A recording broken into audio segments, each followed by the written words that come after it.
know, if I were to belch on the air for real, like we did with recess there, it would be over. All over. Hey, very good morning to you. Saturday, still kind of dark. And, you know, this is the final day of summer. And wouldn't you know it, it's a rainy day. Our temperature, you know, just barely into the 60s. It's not going to get much higher. It is not going to be a fantabulous end to summer. Welcome to Brian's Beat. The weather might not be cheery, but I will be. Fair enough. This show, Brian's Beat, is the only show born at the apex of freedom, entrepreneurship, and nomadism. It's raining, so it must be a Saturday. ABC has told you what they want you to know. It's my turn to do the same. Let's start with the Red Sox. Extra innings last night. They lost at home to the Minnesota Twins, 4-2. Red Sox are now 2 games under 500. Same 2 teams this afternoon at Fenway. We have 95 shopping days. 95 shopping days before Christmas. People always say, why do you have to bring it up before the 100-day mark? Well, that's so maybe you get out and do yourself a little shopping before A, that store closes down, or B, it's an alert. You might need a little extra money. The holiday season is coming. And if everything else is expensive, it's my belief that your holiday gifts will also be more expensive than what you may have been expecting. Be that as it may. What else? If it can happen in my town, and it did, it could happen in yours. A woman bitten by a coyote in Dartmouth, Old Fall River Road. Another coyote sighted on the street in Dartmouth, Old Westport Road. Recess continues. That's why we just played the recess song. More than half of Fall River students chronically absent. That means more than 10 days in the school year. More than half of Fall River students. Chaos at a state prison as inmates run the asylum, badly beating on corrections officers, stabbing them. According to an inspector general's report, the state should never have leased the Star Store building to UMass Dartmouth. From the seeing is believing category, the MBTA, they were in Taunton on Wednesday. The MBTA vows SouthCoast Rail will roll by May of next year. The immigrants who got a free ride to Martha's Vineyard courtesy of Governor DeSantis, where are they now? That follow-up coming up. A big Town Square Sunday. Jim will fill us in. The Bitcoin Biz Barometer next half hour. Monthly Fee RX brings us the Brian's Beat quote of the day after we learn a little bit more about today, September 21st, 2024. I could make a joke out of this, but I will just tell you that today is Big Whopper Liar Day. Big Whopper Liar Day. Boys and Girls Club Day for kids. Now, as I wrote this out, I was saying to myself, why not just call it Boys and Girls Club Day? Why add the for kids? And then my mind started to think, and I said, yeah, I guess you have to in this day and age. Banana Festival Day. Bananas aren't really grown around here. Coastal Cleanup Day. Gymnastics Day. Reminds me of the old, I don't know about you, but do you really pay that much attention to gymnastics? Except for maybe leading up to the Olympics and then the Olympics. Do you really follow it after that? Great sport. They are fantabulous athletes. Don't want to take anything away from the gymnasts, male or female. But it's just not one of those sports I really follow. I don't really see, ABC Wide World of Sports, back when it was around, used to show a lot more gymnastics. And I used to make sure I flipped the dial to something else. But whatever. Gymnastics Day is today. It's also International Day of Peace. Hezbollah, Israel, Ukraine, Russia. Are you listening? Today is International Day of Peace. Do you think maybe for one day, warring factions could just, take the day off, do a 24-hour respite, and, if you need to, pick it up the day afterwards. But today is International Day of Peace. Is there honor among warring factions? It's also International Red Panda Day. Don't really care. Locate an old friend day. Been doing a lot of that over the past several weeks as we get ready for our 50th high school reunion, locating a bunch of old friends. Miniature Golf Day, Museum Day, National Dance Day. I can see the difference between gymnastics and dance, so we'll leave it at that. National Farm Safety Day for kids. What about all the other people that work on farms? Yes, we want the kids to be safe, but we want the cowboys and cowgirls, cowmen and cowwomen to be safe too. At least I do. National Pecan Cookie Day. You remember last week we were talking about some other type of cream-filled donut or what? Pecan, just make it National Cookie Day or Cookie Day. Why does it have to be national? Because I've been in other countries where they've had cookies. National Seat Check Day. National Singles Day. Wonder if folks are going to flood the bars. National Singles Day. National Singles Day, and maybe the date that we turn the clocks back an hour. They should be combined into one day. So people have a little bit longer to try to hook up with somebody. And it's too bad that the bars, at least in this state, don't stay open the extra hour. Just another thing I could really complain about if I wanted to.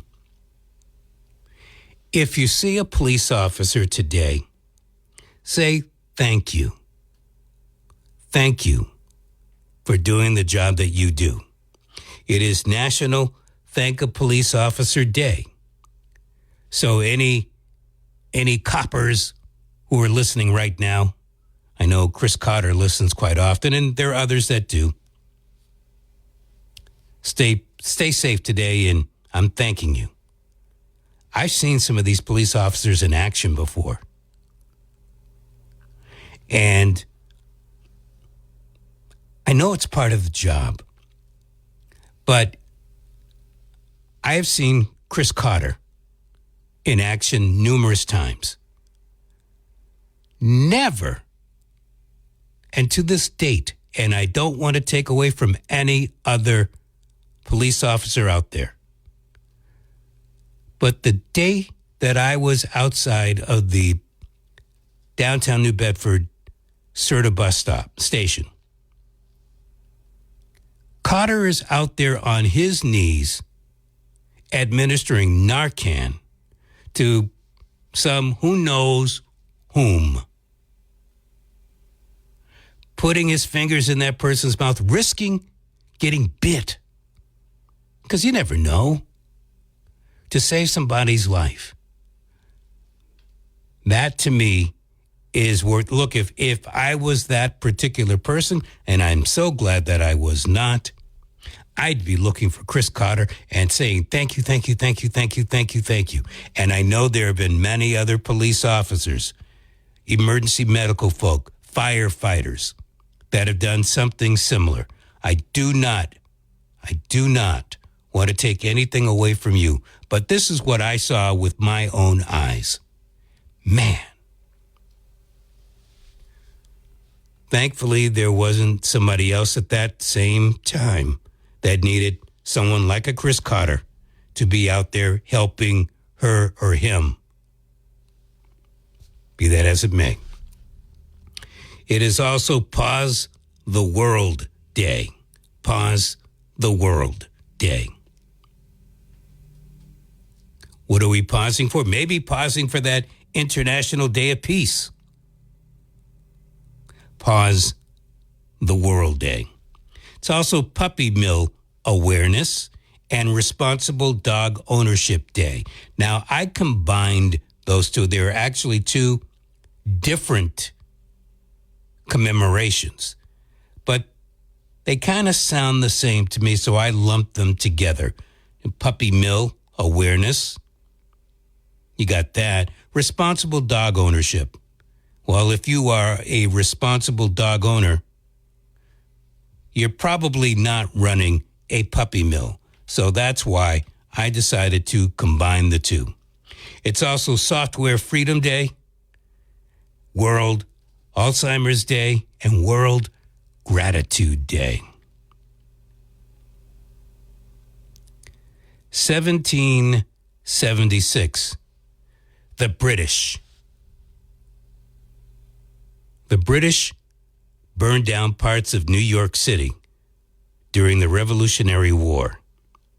4 years later, same date, eggs Benedict Arnold, handing the British that 4 years previously decided they could burn down New York City, Benedict Arnold hands the British plans to West Point. 1949, the People's Republic of China formed, and you know it as I do, as a communist nation. In 1981, Sandra Day O'Connor unanimously confirmed to become the first female Supreme Court justice. 1996, Congress passed the Defense of Marriage Act. I think that's been wiped out now. The Defense of Marriage Act.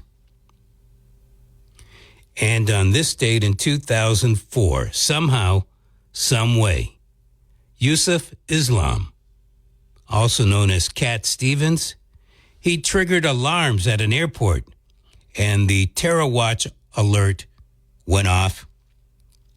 It seems that Cat Stevens,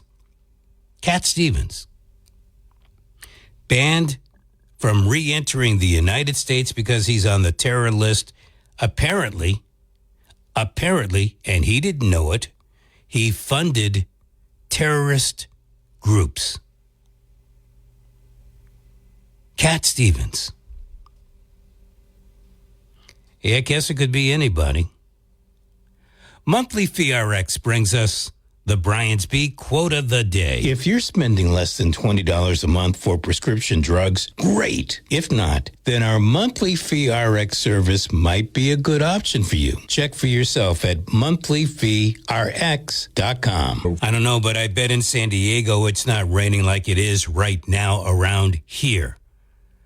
And the rain is going to continue into the later morning. We should have some clearing towards the afternoon. The Bryant's Bee Quote of the Day. Thank you for your kindness. It's World Gratitude Day. thank you for your kindness. And now I want to thank this person who has been waiting quite some time. So thank you for your wait. Hello. Oh, thanks, Brian. Well, I had a very important beard to grow, so I don't mind. Well, what color is it? Is it gray? Are you a gray beard? A little bit of it, yeah. What I wanted to raise, I heard you talking Benedict Arnold there. And, Eggs Benedict Arnold, yes. Oh, yeah. Well, I'm trying to remember, was he George Washington's chief assistant? Like, adjutant? I'm not sure what his title was, but he was like that close to George Washington.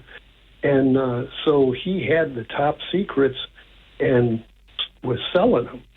And I think, was he also, part of his deal was that he thought that the British aristocracy would give him a title if he sold out America.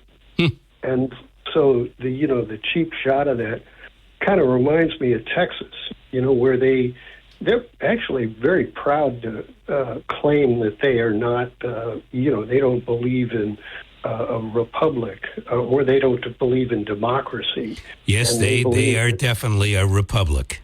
Hey, there's nothing wrong with that. I'm down. I mean, that's what our states were at a particular time, republics. Right, but a republic is a very simple phrase. It means anything that's not a kingdom. So, correct. I mean, let's face it. That's what I say we, the cumulative. That's what we were fighting against back in the late 1700s. There, we were fighting against an English kingdom. Right, but Adolf Hitler could be counted as a republic. And it's a bad republic. It was the Weimar Republic that got subverted by him. He got elected to become the chancellor of Germany. Yes, he did. He'd be considered a republic. I don't know. No, see, I think that's really stretching it. I would consider him more of a dictator. Oh, without a doubt. But a dictator fits in the category of a republic. It's not a theocracy. It's not a monarchy. It's a republic. And so for these phonies to be basically claiming that they love America so much and they're selling be specific. It out, what phonies are you talking about? Well, the corporate state. The corporate state, I don't know if you remember who King Leopold was. But he never came over. Oh, didn't need to. But he spread bad ideas. And King Leopold was over 100 years ago. Mark Twain wrote one of his last books about him called King Leopold's Soliloquy. And he talks about how King Leopold knew that as a king, he had a responsibility to his people. He couldn't just be taking all the money and having a party with it.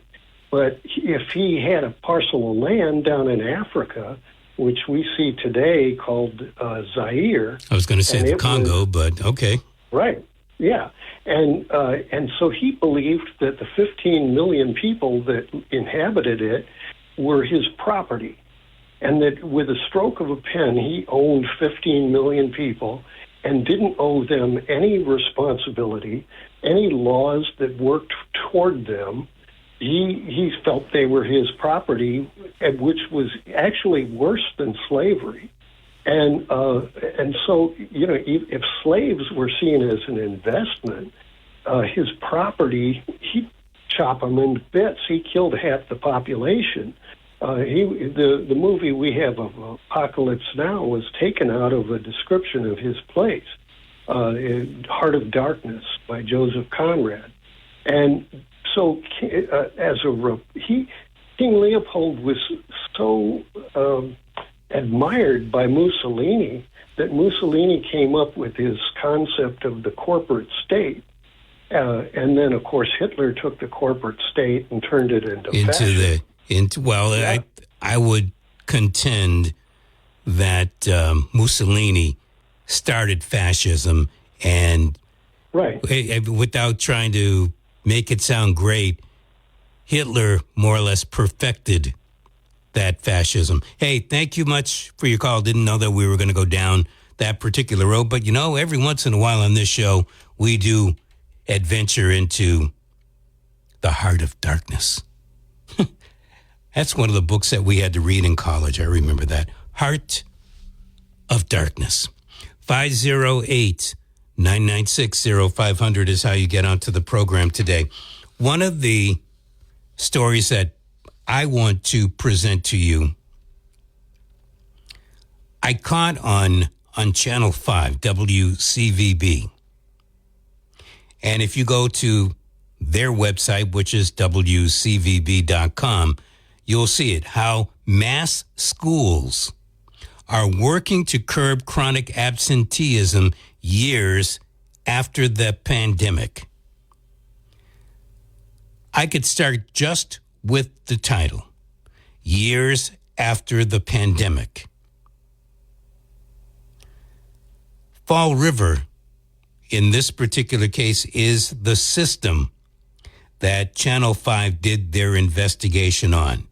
My guess is someone within the Department of Elementary and Secondary Education led Channel 5 down the road to Fall River to do this particular story. There's a lot of blank spaces in this story. But what really piqued my interest is this. In Fall River, prior to the crisis called pandemic, they had a 73% chronic absenteeism rate. That is pretty close to saying 3 out of every 4 students that go to the government schools in Fall River, or at that time, I believe the year was 2019, were chronically absent. Who knows why? But they were chronically absent.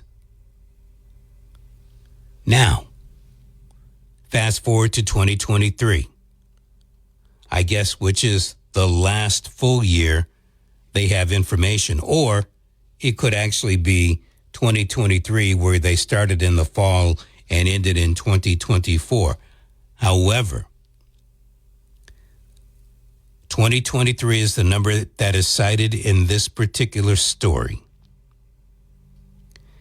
And 55% of students, K through high school in Fall River, chronically absent. And the superintendent of schools, she had a great comment. I think I highlighted it here somewhere. Let's go. In 2019, 73% of students in Fall River were chronically absent. Through the district's efforts, that number dropped to 55% in 2023. And here's what the assistant superintendent for student services had to say about that. We're okay with that in the sense that we are going to continue to make progress. Whew. Really? I'll give you the benefit of a doubt. Yeah, you're 18% down, but you still have more than half of your students not wanting to go to the school. And I remind myself of a quote from Thomas Sowell. This is what he was saying about education several years ago, before the crisis called pandemic. All problems in the educational establishment are caused outside the educational establishment. The evidence on that is not compelling. And what is especially not compelling is the determined effort of the NEA and other parts of the educational establishment to prevent this belief from being put to a test. And so, this is what I would like to say, whether we're talking Fall River, Fairhaven, New Bedford, Dartmouth. Let's find out why these kids are chronically absent, number one. Number two, whatever grade they're in, let's follow them for at least a 5-year period after they would have graduated if they didn't, or after they graduate high school, to see where they are in life. Because I have a hard time believing that 3/4 of Fall River students that are chronically absent at this particular time, or let's say last year, that they're going to be failures in life. And yet, if you talk to the Department of Elementary and Secondary Education, if you talk to superintendents and folks that work in the Prob building and buildings similar to the Prob building, 5 Bush Street is the address in Dartmouth, they will tell you that the likelihood of these students doing okay is diminished. Might be, might not be. What we don't know, if these kids are missing school, are they sick? Because when you're chronically absent, that could be for an excused or an unexcused absence. So in other words, 10% of the days, that would be 18 days in a normal Massachusetts school year. We just don't know. So if you're out 18 days, you could have been sick 16 of those days. We really don't know. You could have been sick 14 of those days. You're allowed 5 unexcused absences in a school year. But it doesn't mean, and here's what I'd like to add on to this, it doesn't mean that maybe a child was bullied so much that with the guidance of the family, he was home and getting some other type of tutoring in order to further her or his education. It doesn't mean that somebody was out smoking somewhere else, doing drugs, gang banging. Now, I'm not going to be foolish enough to say that doesn't happen. But when you're talking nearly 3/4 of your students not going to school, I find it hard to believe that there aren't problems within the school system that are keeping said student out of school. 508-996-0500. Hello. I was born in the 50s, and when I went to elementary school in the 3rd grade, I was out 37 days. Ooh. I have the report card still. Why? I was shocked. You were shocked that you missed that much time? Yes, I didn't realize that. I failed the hearing test, so I had to go to a lot of doctors to find out, and they never found out. Then they said, take out your adenoids and your tonsils, and that will cure your hearing. It never did. And then I was always a very sickly kid. And there's a lot of germs from other kids that Definitely. you're in line, you're touching desks. And when I became a teacher, I made sure I washed all those desks all the time. And I do know your voice, and I have heard you mention several times that you were a teacher. So you would have been chronically absent, and you turned out to be a teacher. I'm just going to ask you for the sake of letting you pat yourself on the back. Were you a good or a bad teacher? Well, I meet some of my students now, and they said I haven't changed. I look the same. Wow. But I cannot You tell the sexy child when I creature, see you. these adults now. And they confess to me things they did to other teachers and defacing the school. It was me. And I says, it's in the past. I'm not going to do anything, you know. But I was always considered to them funny because I had a lot of patience. I was kind, and a lot of teachers, they were fine too. But when you have absenteeism, I don't bat an eye. All I did was the next day, I covered what they needed to know and brought them up again. But in high school, that's difficult because kids go in sick. The ones that are really, they want to do their work, they go in sick. which means they could make other people sick. They have to go because they would be swamped in makeup work. So I don't bat an eye. I get that. 73% of students not going to, and this is pre-COVID. And what's the average of days out? What's the average? Of a student at that time? Did you say 10? 10 a year? No, I did say 10. It was 10%, so it's really 18 that they consider chronic. All right, but look, it's 10 months. You get a cold, you get the flu. I mean, this thing adds up. And they give me 15 sick days a year. So why are they giving me 15? That's a lot. Again, this is what my son, the teacher, says. They give 15 not just for you, but a lot of teachers have kids. And so they might need to stay home. A lot of teachers are women, too. And so usually they're the ones that would be staying home with whomever. Parents have kids, and they stay home because one kid is sick. They have to stay home because of that person, and they don't bring the rest to school. I had kids with doctor's notices. Look, I hear you. Yeah. What I'm getting at here is I would like to find out, let's do a longitudinal study here.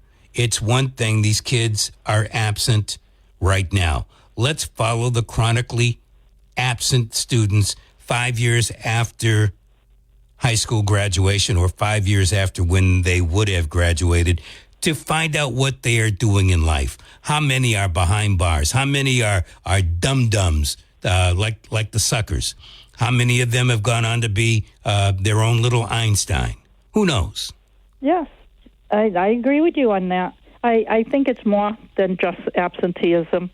They focus on that, but that's not the real true reason why kids are unable to keep up or learn what we teach them. Some of it is a complete waste of time. Or maybe they don't want to learn about hypersexism or genderism, those kind of things. Here's another one. Maybe they don't want to be around for the MCAS. I think I would fail too. When I look at what they show, they make it so difficult. They put the answers so A, B, C, D. They look almost alike. So you really have to be exact, especially in the math. The math looks like college math on some of these upper grade ones. I think it's very unfair. Gotcha. Thank you for your call. Bye-bye. I was just thinking as you were talking about the math. Math always seems to change. The math of my day is nothing like the math that my kids had to do.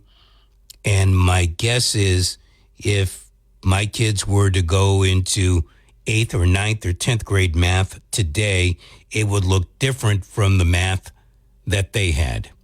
508-996-0500 to Studio 6 and 7/8, where Jim Phillips is. And we're going to find out about tomorrow's Town Square Sunday. Good morning, Jim. Good morning, Brian. Good morning, everyone. I'm Jim Phillips, and here's what's happening on Town Square Sunday. We'll talk with Lieutenant William Platt and Sergeant Eric Betancourt of the Fall River Police Department about a 5K road race on October 6th, raising money for scholarships in the name of Officer Thomas J. Junta, a 21-year police veteran who was killed 30 years ago in the line of duty. We'll tell you how you can get involved. We'll also meet the new executive director of the Global Learning Charter Public School, Steve Furtado Jr. He's installed a new cell phone policy that has some people talking. And at least for now, prayers have been answered for a New Bedford family whose year-old daughter recently received a new liver. I'm Jim Phillips. Join me for Town Square Sunday, Sunday morning at 6 and 11 on 1420 WBSM and 99.5 FM. Thank you very much, Jim. Now, let's take a look at the Bitcoin Biz Barometer, where we measure the universal crypto marketplace. Lots of good stuff today. Let's see. Bitcoin is up almost $3,000 from last week at this time, coming in at $63,005. Ethereum, $2,550. That's up $129. Binance Coin, $578, under $25. Solana at $147, that's up $10. XRP up a penny at 58 cents. Dogecoin is even at 10 cents. And Toncoin also even today at $5. And that's your Bitcoin Biz Barometer for today, September 21st, 2024. And as always, I get my numbers from CoinMarketCap.com because they are updated every second of the day. 508-996-0500. So I'm just going back over how mass schools are working to curb chronic absenteeism years after the pandemic. And so what are they doing in Fall River? Again, I know you can't hear every minute of every show. Maybe you don't want to listen to any minutes of my show. In 2019, 73% of students in the Fall River District were chronically absent. That was 2019. That's pre-COVID. Through the district's efforts, that number dropped to 55% in 2023. It makes you want to believe that the district was responsible for the numbers coming down. Doesn't mean that families decided to leave the district and to either fully homeschool or to private school, whatever the case may be. And the assistant superintendent for student services in Fall River, we're okay with the fact that the numbers are going down. We feel like we're continuing to make progress. Well, you might ask, well, what are they doing in Fall River to make these numbers come down? According to WCVB, Fall River has been offering more students transportation to and from school beyond the state's minimum requirement. And the district is looking at alternatives to school suspension. Well, wait a minute. If a student is suspended, that counts as a day absent from school, right?